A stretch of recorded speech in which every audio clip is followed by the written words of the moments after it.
Operation Dread Factor unleashes a new threat into Rainbow Six Siege, one that will get inside your head like never before. The FNAT Dreadmine releases a fear-inducing gas that has a deleterious effect on your vision and can lead to deadly consequences. These mines are property of Fenrir, the new defending operator, and they're not the only vision-obscuring gadget coming to Siege this season. The new Observation Blocker will be available to select defenders to help them conceal their activities from the attacker's drones, cams, and holograms. The map you're seeing, or not seeing, this all play out on is the new rework for Consulate, which brings new floor plans and extensive renovations just waiting for you to add some DIY flair. New lanes in the shooting range offer more ways to hone your aim. A new permanent arcade playlist gives you more ways to put that aim to good use. And a significant buff for Grim rounds out the major updates coming to Rainbow Six Siege in Operation Dread Factor.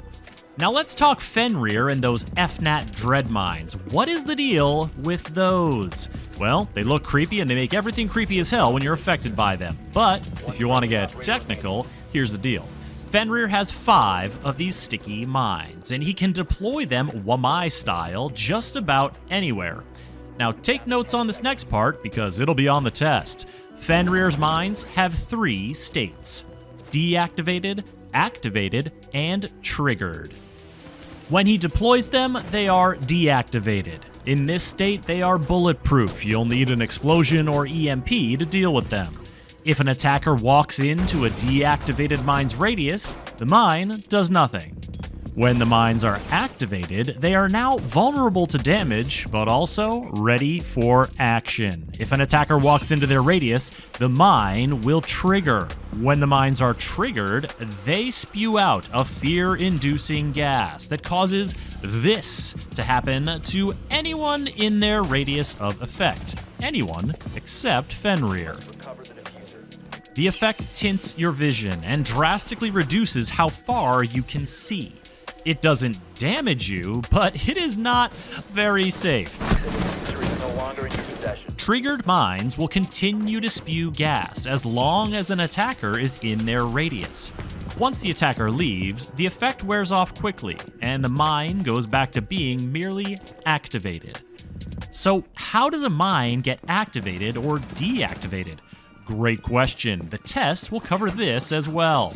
Fenrir has 5 mines, but only 3 activation codes, meaning he can only have up to 3 of his mines activated at any given time. He can send activation codes remotely by looking at the icon of a deployed mine and interacting. This activates the mine so it will trigger and start gassing off if an attacker comes near. He can also retrieve activation codes remotely in the same way. This deactivates the mine, making it bulletproof again, and returns the activation code to Fenrir's inventory, so he can use it again. Congratulations, you've completed your introductory course on Fenrir. There will be no test, you all get A's. Teacher Chris is very proud. Your homework for this season is to work on Fenrir's synergies with his fellow defenders. Try placing Malusi's Banshee devices, or positioning a clash around one of Fenrir's mines and estimate the decrease in life expectancy for any attacker that is slowed down while affected by fear gas.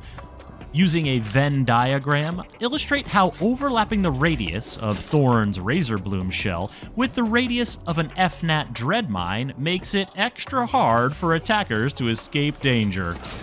Pair up with a Valkyrie and practice using her Black Eye camera intel to help Fenrir deploy his activation codes at just the right time.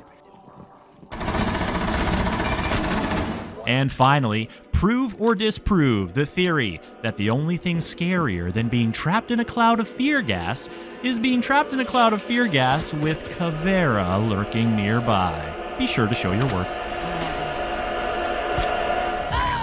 And for extra credit, hone some attacker strategies for countering a Fenrir mine, beyond simply blowing it up with explosives or just running into the cloud and huffing fear gas until you can spot the mine and shoot it. Work with IQ to locate the mines as you advance towards the site. Then have Thatcher, or an ally with an impact EMP, temporarily knock it out of commission. Brava's Kludge drone can switch the allegiance of activated and triggered mines and outright destroy deactivated mines. You could also use Twitch's shock drone or Zero's Argus cam laser to eliminate an activated mine. And if you need someone to activate that mine to make it vulnerable, consider Finka, whose adrenal surge pushes back the vision blocking effect of the mines. Or Montaigne. He's a cool guy who big shields and doesn't afraid of anything. Fenrir will be available at the start of the season through the Premium Battle Pass and will be unlockable 2 weeks later with Renown or R6 credits. His loadout includes the MP7 SMG or the SASG-12 shotgun for hunting fear-affected foes, and the Bailiff 410 revolver with a side of bulletproof camera or barbed wire. And remember, folks, the fear gas can't hurt you. The fear gas can't hurt you. The fear gas can't hurt you. Down to one friendly. Operation Dread Factor also marks the long-awaited arrival of construction crews to the Consulate map. This is a full-on, floor-by-floor rework that will be free for all players when the season launches. Honestly, the extent of the interior redesign is so thorough that you're just gonna have to explore it yourself in the Discovery playlist, and then DM me your best sightlines, when Operation Dread Factor launches. Speaking of playlists, a new permanent arcade playlist is also on the way, serving up game types like Golden Gun, Headshots Only, and more. Fire it up and get into some fun matches with Siege's more playful game modes. Just a few more things to cover here, and one of them is a new gadget available to select defenders that's designed to give their team cover from the attacker's electronic eyes. The observation blocker can be placed on the ground, and it just looks like a little metal doohickey, but to a camera, it looks like an opaque gray wall that hides who knows what behind it. The point is intel denial, and we all know how important intel is in Siege. Now, your final bits of intel from this video. New lanes in the shooting range provide aiming challenges to help you prepare for action, whether you're warming up or dialing in those sensitivity settings. And a big buff for Grim and his Kawan Hive launcher. He can equip it and fire it faster. His tracking bees deploy more quickly and cover a larger area for a longer time. Grim is also getting new options for his sidearm and generic gadget, the Bailiff 410 revolver, and a hard breach charge, respectively. For more on all things Rainbow Six Siege, subscribe to this YouTube channel and visit us at news.ubisoft.com.